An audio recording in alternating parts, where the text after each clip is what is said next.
आज मी बनवलं होतं खारं वांगं एकदम गावाकडच्या पद्धतीने. पहिले वांगे असे काटे क्लीन करून घ्यायचे आणि असे बारीक-बारीक कट 4 भाग करून घ्यायचे एका वांग्यामध्ये सगळ्या वांग्यांचे. त्यानंतर एकदम तिखट हिरवी मिरची, लसणाच्या 4-5 पाकळ्या आणि थोडेसे 1 चमच जिरे मिक्सरच्या भांड्यात मी वाटून घेतले. जास्त बारीक पेस्ट नाही करायचा, एकदम थोडासा मीडियम पेस्ट करायचा. वाटून घेतल्यानंतर कढईमध्ये तेल टाकलं आणि त्यामध्ये जिरे, मोहरी टाकले. मोहरी तडतडल्यानंतर हे मिरचीचं आणि लसणाचं वाटण आपण तेलामध्ये टाकून 2 मिनिट फ्राय होऊ द्यायचं. त्यानंतर त्यामध्ये मी थोडीसं कढीपत्ता टाकला फ्रेश.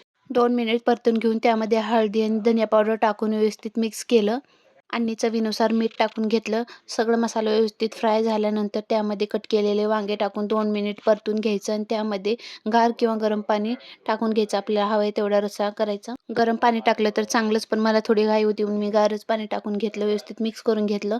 त्यानंतर शेंगदाण्याचा कूट भरपूर टाकायचा. त्यात चिंगुसी नाही करायची. मी भरपूर असा शेंगाचा कूट टाकून घेतला आणि 4-5 मिनिट उकळून घेतलं. Bye bye.